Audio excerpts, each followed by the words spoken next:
Welcome. My name is Jonathan Sarna. I'm the director of the Schusterman Center for Israel Studies, and it is really my great pleasure to welcome all of you to today's seminar. Our speaker is the very distinguished Professor Yoram Bilu. He's Professor Emeritus of Anthropology and Psychology at the Hebrew University in Jerusalem. He is a recipient of Pras Yisrael, the Israel Prize, Israel's highest honor. He's also a member of the Israel Academy of Sciences and the Humanities. Professor Bilu's work focuses on Israeli society and on Jewish traditional cultures. Um, he's written both about Ashkenazim and Sfaradim, and his most recent book, which will be the topic of his talk and discussion with us today, is entitled With Us More Than Ever Before, Making the Absent Rebbe Present in Messianic Chabad. We have three housekeeping notes. Number one, if you have questions, please feel free to put them in the chat. My colleague, Dr. Shana Weiss, is monitoring the chat and will pose those questions at the conclusion of Professor Bilu's remarks. Number two, please remain muted throughout. And number three, you will notice live transcription on your screen. If you want to turn it off for some reason, just go to the bottom right of your screen where it says live transcript, and it tells you how to do that. And now, without further ado, it is really my great pleasure to welcome Professor Yoram Bilu. Thank you very much, Professor Sarna, for your generous introduction. The messianic fervor that swept Chabad Lubavitch Hasidic movement under the leadership of Rabbi Menachem Mendel Schneerson has not been observed in Judaism since the heydays of the Sabbatian movement, which were intense but short-lived in the second half of the 17th century. While the charismatic Rebbe cultivated the idea of imminent redemption without explicitly referring to himself as the designated Messiah, most of the Hasidim viewed him as the chosen one. His success in transforming Chabad into a transnational movement and a leading power in the Jewish world has bolstered this identification. The messianic conviction has been corroded, but not shattered, after the childless Rebbe passed away on June 12, 1994, Gimel Tammuz of that year. Chabad today is as popular as ever, despite the apparent oxymoron, not unprecedented though, of a Hasidic community without a Rebbe. But the endless movement has been seized by a growing friction entailing, among other matters, the ontological status of the absent Rebbe. Most Hasidim have acquiesced with the death of the Rebbe without, I would say, forsaking the hope that he will resurrect as the Messiah. At least some of them maintain this idea, which in an ironic way, brings them closer to Christianity. But my focus is on a significant group among Chabadniks, among the Hasidim, called Meshichistim, radical messianists, they flatly denies the demise of the Rebbe, maintaining that he is alive and well in his abode 770, located at 770 Eastern Parkway, Crown Heights, invisible, but still he is there in body and soul. So this significant minority is in fact the focus of my book. Since these Hasidim, radical as they are rational people, in the sense that they don't maintain that they can see the Rebbe unless they are under very circumscribed circumstances. They have to cope with the painful void of his absence, of his invisibility. And my concern indeed is the arsenal of media, of means, of practices which they use in order to fill this void, in order to make the absent Rebbe present. I am a social scientist. I'm not coming from Jewish thought or Jewish history, and I'm studying Messianism here and now. As I said before in my introduction, this has not been observed in Judaism in the last 300 years. Messianism is a sublime idea, one of the major tenets of Judaism on the one hand, but Jewish authorities are quite ambivalent about messiahs of human messiahs. And I'm intrigued not only by this eruption of messianic enthusiasm in the 20th and the 21st century, but by the relative silence with which it is accepted. My study, by definition, is prospective. I can study, since I'm studying Messianism here and now, I am looking at a present continuous present. I am kind of surveying the messianic imagination and the way it creates means and practices in order to fill this painful void of an absent Rebbe, and in order to transform it into a sort of presence. The disadvantage of my work, of course, is that I don't have a historical perspective.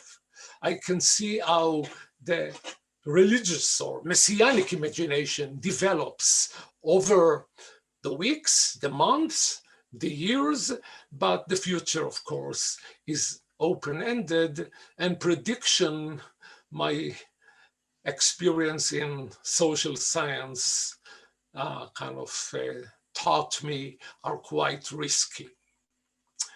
In any case, my theoretical framework is related to what anthropologists and scholars of Jewish religion have designated the media turn. My focus is on the means, on the practices, on the tools of mediation and remediation, those indispensable bridges or conductors to the transcendent, to the sublime, to the holy. The basic idea is that religion and media constitute one another. They should be studied on a par. We should not look at the attachment to the transcendent the proximity to the holy, the attachment to the divine as something kind of superior to the conductors or the bridges which brings one to the sublime, to the holy, to the sacred, simply because without them, this encounter with the holy, these numinous moments cannot be achieved. So the focus is on the tools and practices that make and remake what I call the messianic ecology, in which the experiences of being with the Rebbe are constituted. A few words about my methodology. As a psychologist and turned anthropologist, my tools are interviews, participant observations, but in this case, unlike most of my previous works, the major data that I derived came from the content analysis of messianic publications, mainly periodicals and websites. The reasons were at least two. One, because they are very accessible. I mean, this is one of the intriguing aspects of studying Messianism in the 21st century. The amount of messianic publications within Chabad in the last two generations is twice as much, according to one estimate, twice as much as has been written about messianism in Jewish tradition since the invention of the idea of the Messiah. So the material is here, it's available, it's accessible, but there is also a kind of a methodological aspect or advantage to it. As I said before, I can, using periodicals, I can study how the religious and messianic imagination is working week by week, prospectively, rather than retrospectively, as most historians and scholars of Jewish messianism have been working. Periodicals and websites are important because of the broad distribution. You can see here two of the periodicals which I heavily used. One is Sichat HaGeula on the right side, Discourse on Redemption, which is a synagogue kind of periodical, weekly, related to the weekly portion of the reading of the Torah, Sichat HaGeula, and then Beit Mashiach, or Beis Moshiach, which appears in English and in Hebrew. And these are two major publications of the Meshichistim, of the radical Messianists. Note that on the cover of these two periodicals, the portrait of the Rebbe appears, and this is not incidental, of course. This is, as you see, it ties in with my arguments, which I'll present, later. Let me say a few words about the Meshichistim, because here you should not make a mistake. I'm not studying American Chabad. I'm not studying mainstream Chabad, even though the boundaries are not so rigid. I'm not studying Chabad's theosophy or theology. I'm not studying the Rebbe's messianic teachings. I'm focusing on Meshichistim who are mostly Israeli, even though, again, here too, the geographical borders are transparent. Many of them divide their time between Crown Heights and Israel, but most of them are Israeli. They are overrepresented among the young, among the youth. Many of them are converts or immigrants to the movement, coming from different backgrounds, either from religious background, Hasidic and non-Hasidic, or Baalei Tshuva, coming from a secular background. One intriguing aspect of the Mashiachistim in Israel is the large number of Mizrahim, of people of Sephardic background. In fact, when I decided to make up my mind to study Chabad, it was to counter my bias towards studying Mizrahim, and ironically, I found myself in Hasidic circles where up to 50% of the followers are of Mizrahi background. This is all not unique to Chabad. We see the same phenomenon even more intensely among Bratzlavers. And one of the chapters in my book, which I will not have the time to touch upon, is devoted to the intriguing comparison of these two Hasidic movements, which are located on the, the opposite poles of the Hasidic spectrum, yet they reluctantly, they find themselves in the same spot in this historical moment, because these two Hasidic movements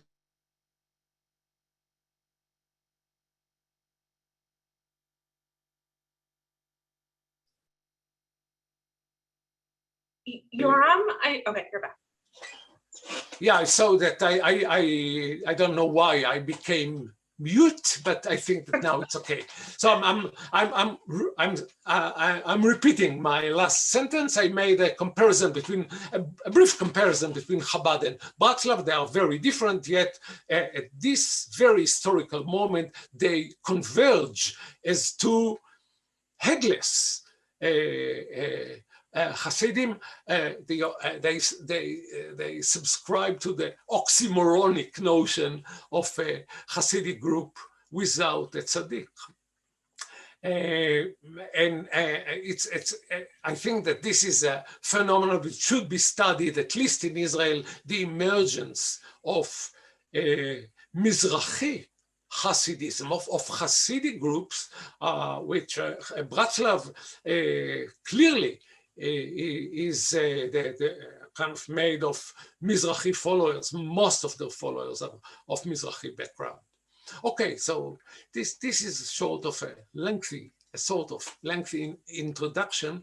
Let me move on to the one portion of my book which I would like to present here, and it relates to what I call phenomenology, the experiential world of the followers. And with this major question, which I mentioned before, how do these Mashiachistim fill the painful void and make the absent Rebbe present? And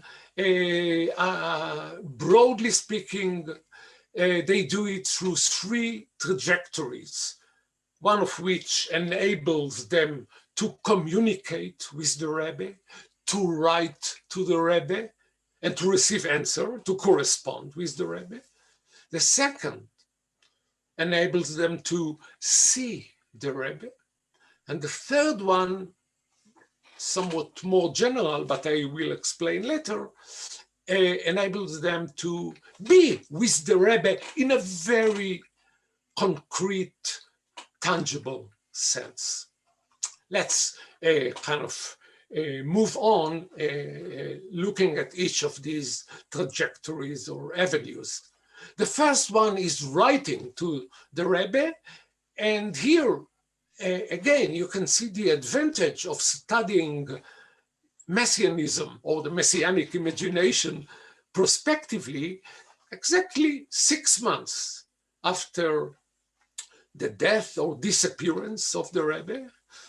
Depends on your ontological kind of perspective. The new technique, it's an old technique, in fact, but it was renewed. It's a bibliomantic technique based on texts to divine the future. It's well known in Judaism, so it wasn't a giant step. It was not a great innovation. Still, it was very, very effective and became a major tool for communicating with the Rebbe.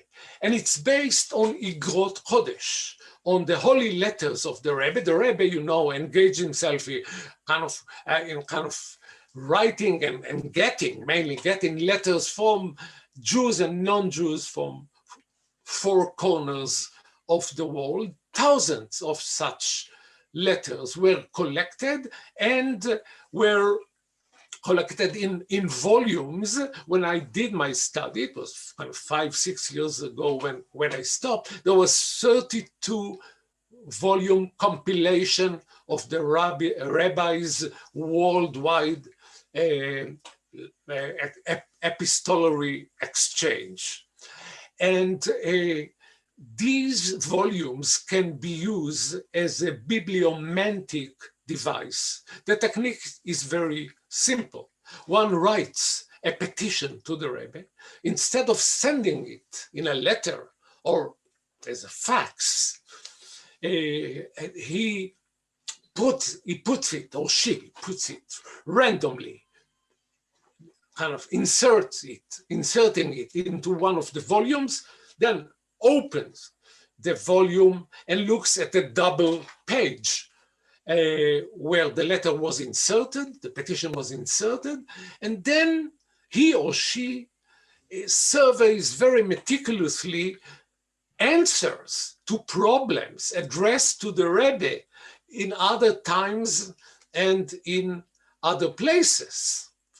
And in all probability, he or she will find the answer. In my book, I explain kind of in length how this can be achieved, but I believe that most of you can believe that if one looks for an answer, and if the letters are in many cases very broad, then everything can serve as a clue for an answer.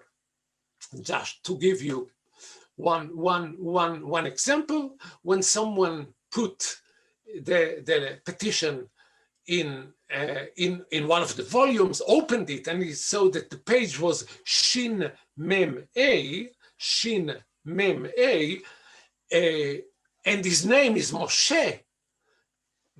These are the same letters. Immediately understood that this letter of the Rebbe is addressed to him. When you don't have rules of interpretation qualifying you, religious imagination can work here, and answers can be achieved quite easily. Now, one byproduct of this system, and this will recur in my presentation of the other avenues, is the counterintuitive, perhaps, fact that this method made the Rebbe more accessible than he was during his lifetime. Before, people had to write letters to send them and to wait for an answer. It would take about 4 to 5 weeks if they got an answer at all. Fax and other technological devices have kind of expedited the process. But now everyone can write to the Rebbe on the spot and gets an immediate answer. There are pocket-sized volumes which Hasidim carry in their pockets indeed. During one of my interviews, one of my interviewee opened one of the volumes that he carried in his pocket in order to consult with it and to know what is the right answer to my query. So the Rebbe ironically became more accessible than he was during his lifetime. And of course, Chabad, as you know, is very adept technologically. And you can use this method if you want to try it. Go to igrot.com and try it yourself. You can use it through fax, through the telephone, through the internet. It shouldn't come as a surprise that the Hasidim call the Rebbe, or the way the Rebbe is kind of being accessed, Rebbe Online, or fax Igrot Kodesh, the holy letters, fax. So we have a way to communicate with the Rebbe, and this way, in fact, enables us to reach him more easily than before. With us, more than ever. This is the title of my book, to remind you. Seeing the Rebbe. Chabad has really a very developed visual culture, which is unprecedented in Judaism, I would dare say. The Rebbe's cult is based on what I designate iconophilia, a term which is taken from religious studies related to Christianity, but I do believe that this term is not a misnomer in this case. The Rebbe's icon, the Rebbe's picture is really all over the world. And I'm saying it in a literal sense. You can see a very small sample of the holy industry, of the many objects and artifacts on which the Rebbe's portrait is inscribed. The right one, on the right side, is the famous, iconic picture of the Rebbe raising his head, saluting the children on one of the Lag BaOmer's parade. And there is a mythology, really, emerging around this picture. Unfortunately, I don't have a time to go into it. I'm looking worriedly at the watch and at Shana at the same time. Okay, I'll manage. Look at the picture on the clock, on the watch. This is something quite amazing, I think, and many Orthodox Jews would at least frown at it, but the major subtext is very clear between, kind of below this, kind of underneath these icons. You should look at the Rebbe all the time. There are books in which, messianic books of praises of the Rebbe, in which the portrait, a tiny portrait of the Rebbe, is located on each opposite page, hundreds of times. The message is that you should look at the face of the Rebbe no less than reading the content. Look at this picture, taken from one of the summer camps of the Messianists in Israel. Look at the huge portrait of the Rebbe, the huge poster, which really occupies most of the scene in this summer camp. So this is just one more. And look at this example, which again is somewhat blatant, I would say, for Orthodox Jews who are not Chabadniks. Instead of reading Psalms during the wedding ceremony, this bride looks intently at the picture, at the portrait of the Rebbe. I have a special chapter in my book dealing with the fantasy lives, or the inner kind of world of the believers, and some of the attachment to the Rebbe is clearly near erotic, I would dare say, even though it's not. People are not explicit about it. And let me go to another and the last example of the kind of the visual trajectory. Here again, you see the picture, right? The portrait of the Rebbe at the top of each of the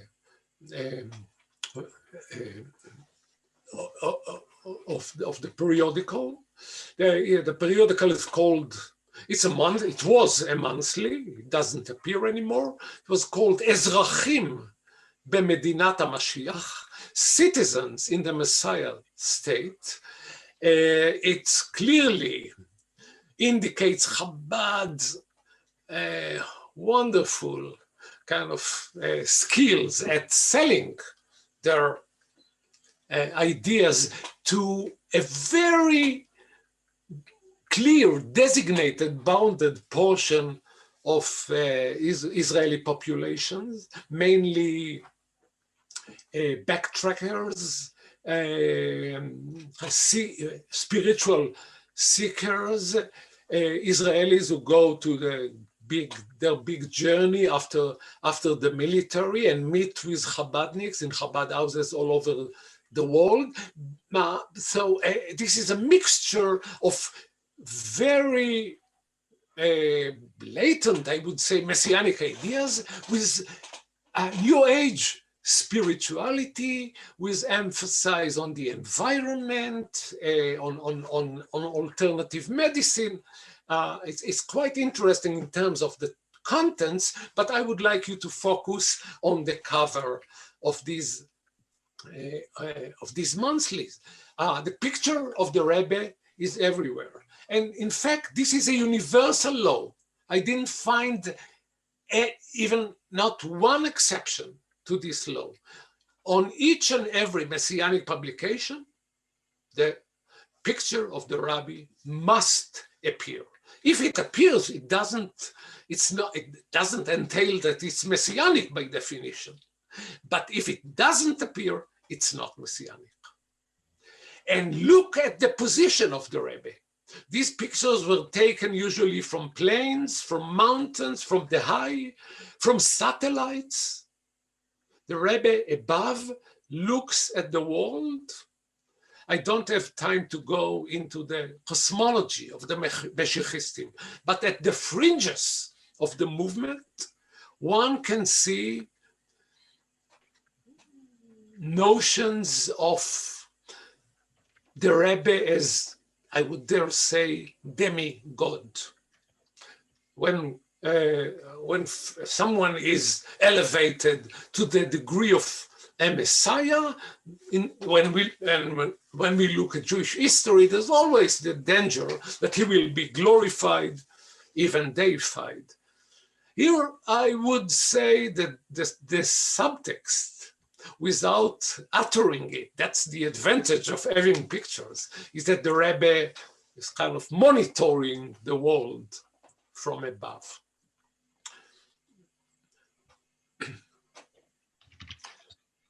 Here is, yet another example, which I coined a meta-iconization.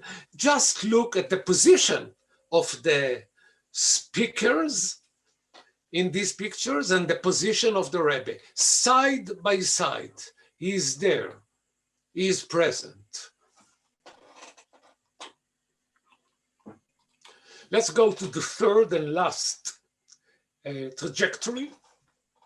Here I'm talking about traces and practices of embodiment. Those of you who are familiar with the kind of vocabulary of semiotics, I'm talking here about indexical signs, about metonymic signs, which create, as Robert Innis, philosopher, said, a real connection with their objects. In order, in order to illustrate, look at the ad on the right side, Etrogei Lubavitch, the citrons of Lubavitch. It's an ad kind of boasting the high quality of Calabrian citrons coming from southern Italy. But look at this intriguing sentence, מצאצאי האתרוג של הרבי מלובביץ'. These citrons are offsprings, if you will, created from the fruits that grew up on a tree that was planted with seeds taken from the citron that the Rebbe used in Sukkot.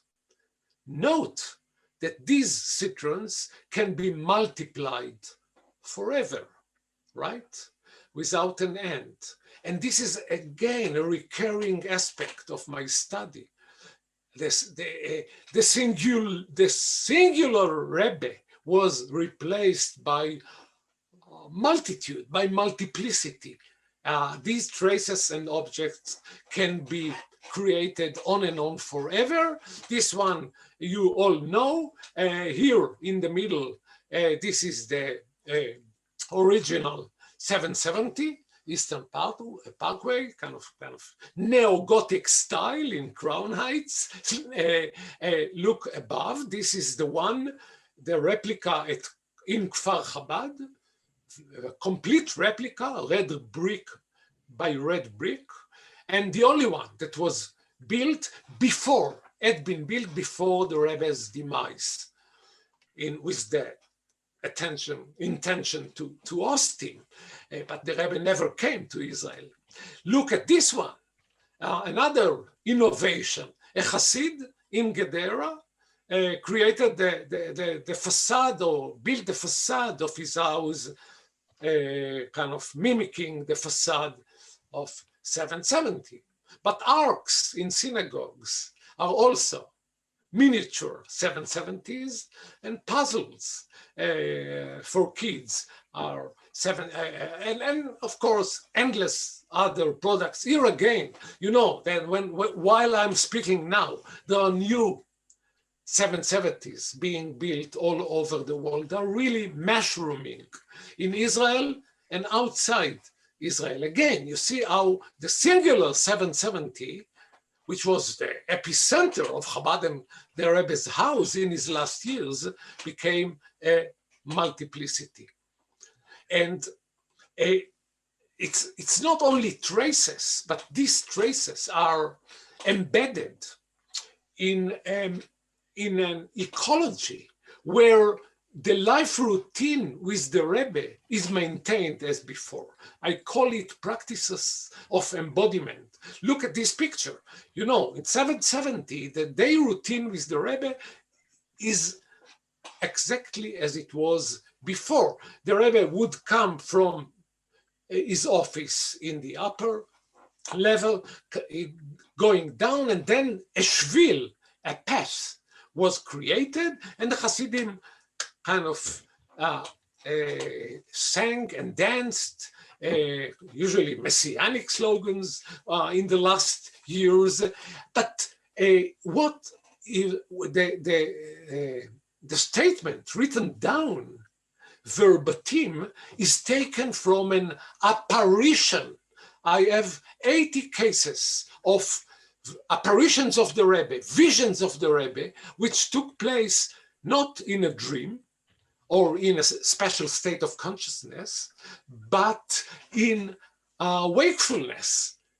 And the words are related to where this lady saw the Rebbe during the apparition. And of course, it's mimicking these practices of embodiment. And it, of course, promotes the idea that the Rebbe is there, and from time to time one can see him for a very brief moment. I'm ending. I'm concluding. Shana, is it okay? For 3-4 minutes, without going into other interesting aspects of my research, let me say something about the magic of a virtual Rebbe in the technological era. After all, I am studying Messianism, as I said, in the 21st century. I'm not looking at the traces of second century Messianism. I'm not sure about what I'm saying now, but it's possible that for a believer in the 21st century, there is an epistemological edge over a believer in the second century because of this synergic combination of a sophisticated media technology, what Arjuna Padurai, a famous anthropologist from Chicago, is working on globalism, called technoscape, and Chabad's dialectical mysticism, what he called ideoscape. The merging together of these two levels creates a virtual Rebbe who is first hyper visible.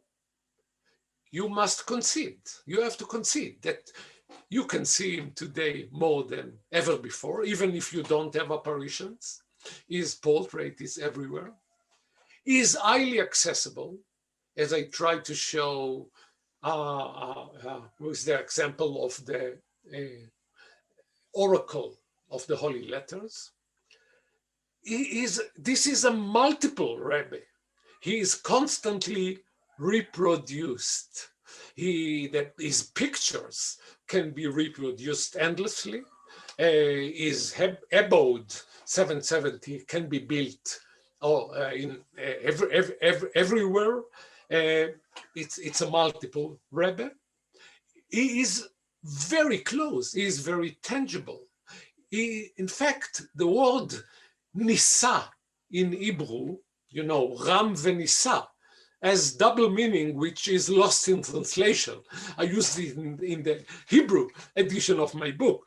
The Rebbe is Ram veNisa. He is really elevated to a status of a demigod. But it's a portable Rebbe in the sense that a laptop is a portable computer. Most of the Hasidim, the Meshichistim, have his portrait in their pockets or in their wallets. They can consult the pocket size volume of Igrot Kodesh in their pocket. He is portable, is Nisa in this sense too. He is very elevated, yet he's very close. And the last thing is I think, something more intriguing. It's a very democratized Rebbe. It is decentralized, and this has some implications which I don't have the time to go into.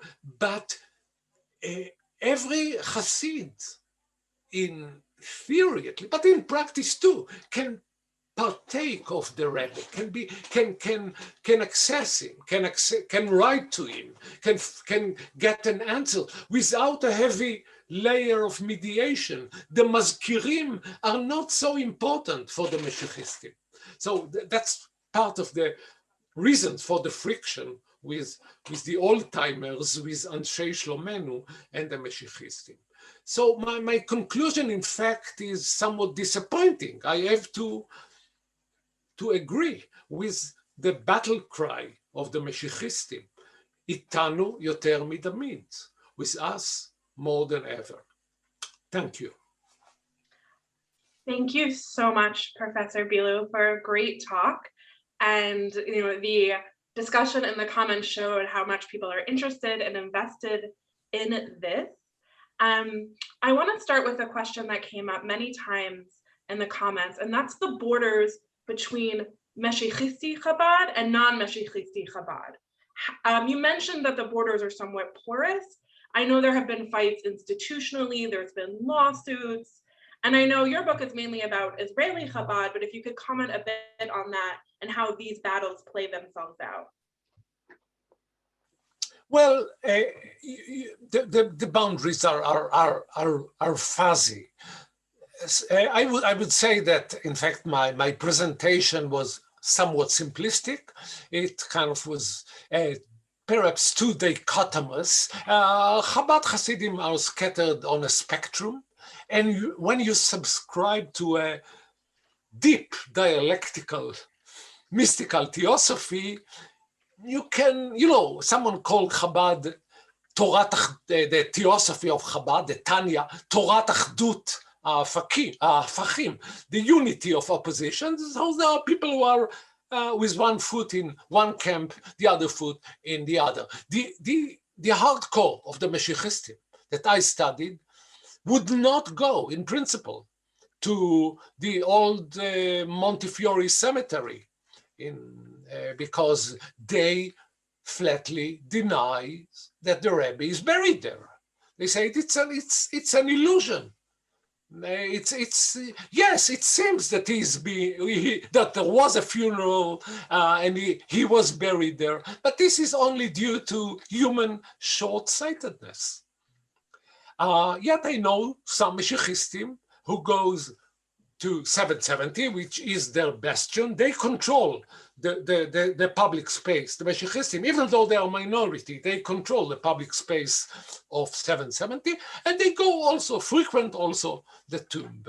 Somehow they can make it these incompatible, ostensibly incompatible aspects. They align them together somehow. There are differences. There are different educational institutions in many places, different synagogues, but my impression is that the battles, the physical kind of clashes, the lawsuits, this has been mitigated.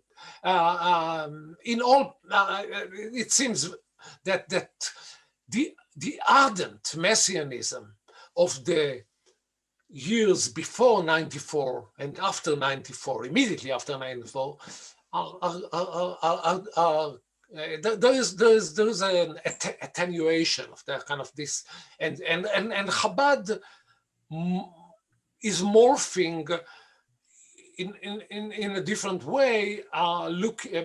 Mainstream Chabad, at least, looks at the Rebbe less as a kind of less as a messianic figure, or they still a messianic figure, but they emphasize him as a spiritual guide with a light unto the nation. The teachings are being more emphasized. So there are differences, but the boundaries are quite fuzzy.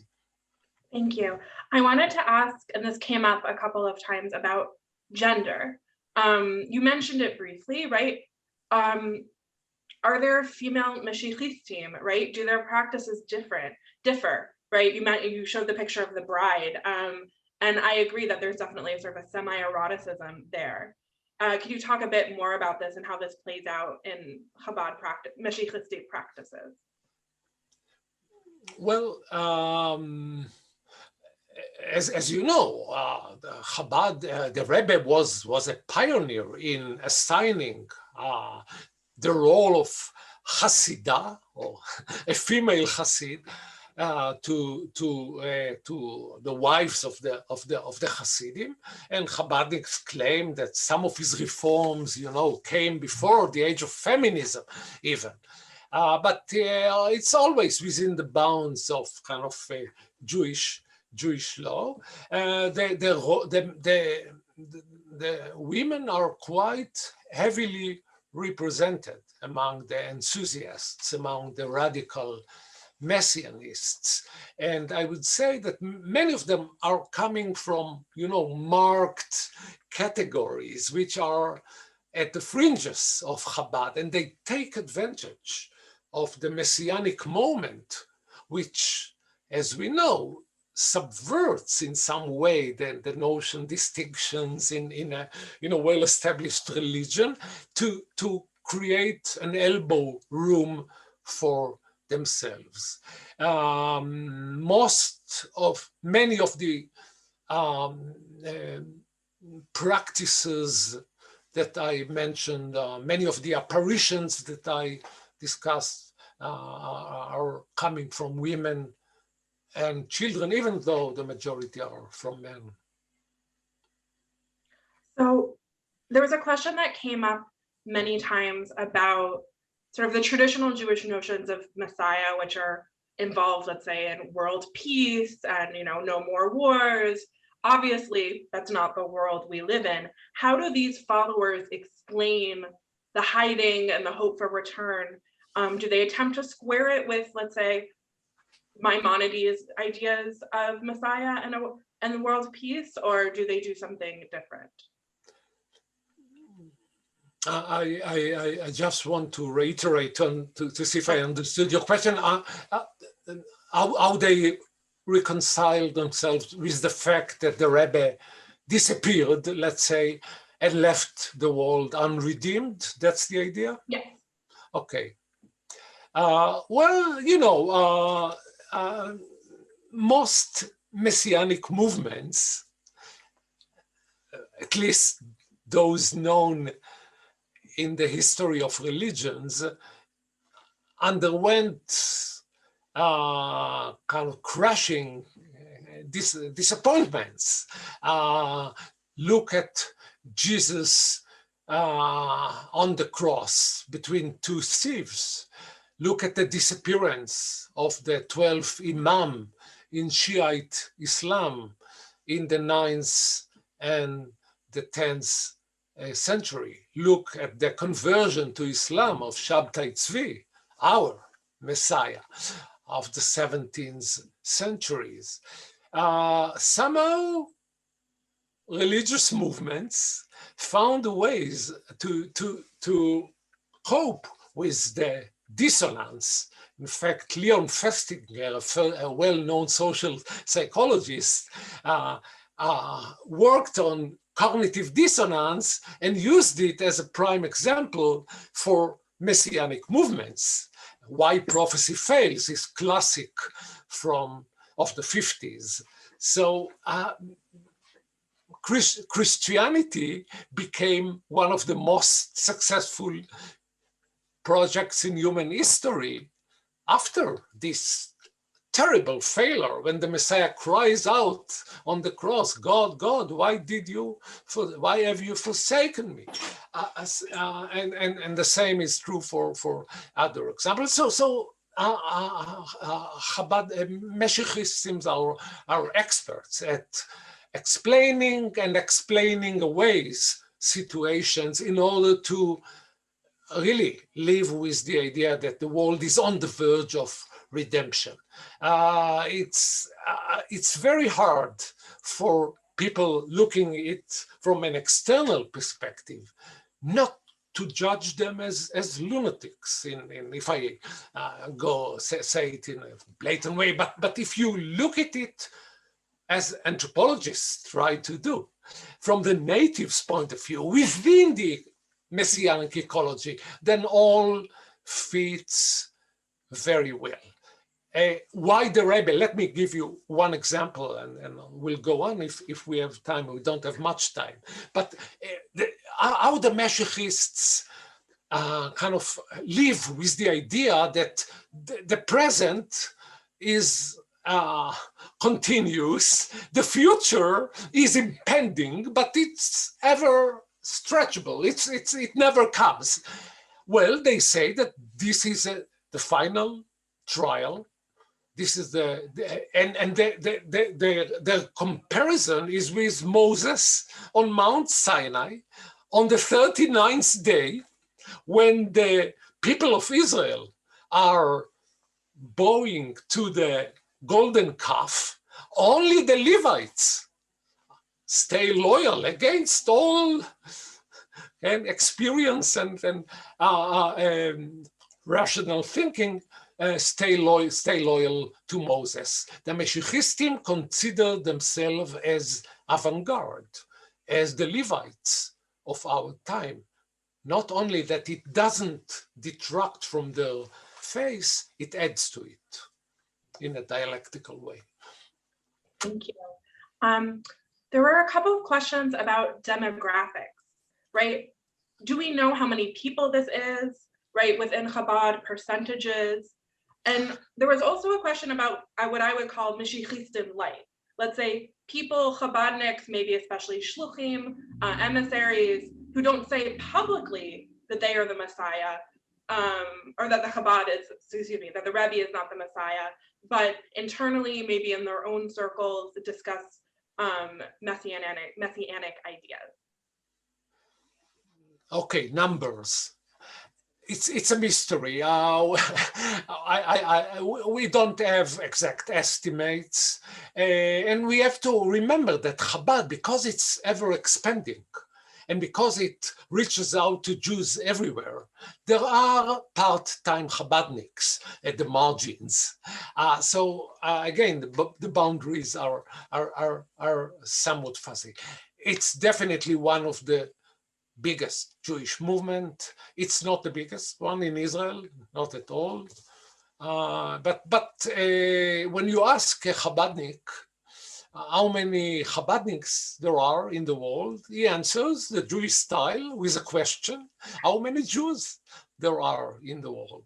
Chabad considers themselves as the carriers of the torch of Judaism, and I must admit that they are right in the sense that in some places in the world, let's say in the republics of Central Asia, the Soviet Union, ex-Soviet Union, young Jews find Chabad synonymous with Judaism. So this is as far as numbers are going. And then this kind of, if I got you correctly, the double standard of how you present your belief in the Messiah and how you, well, I think that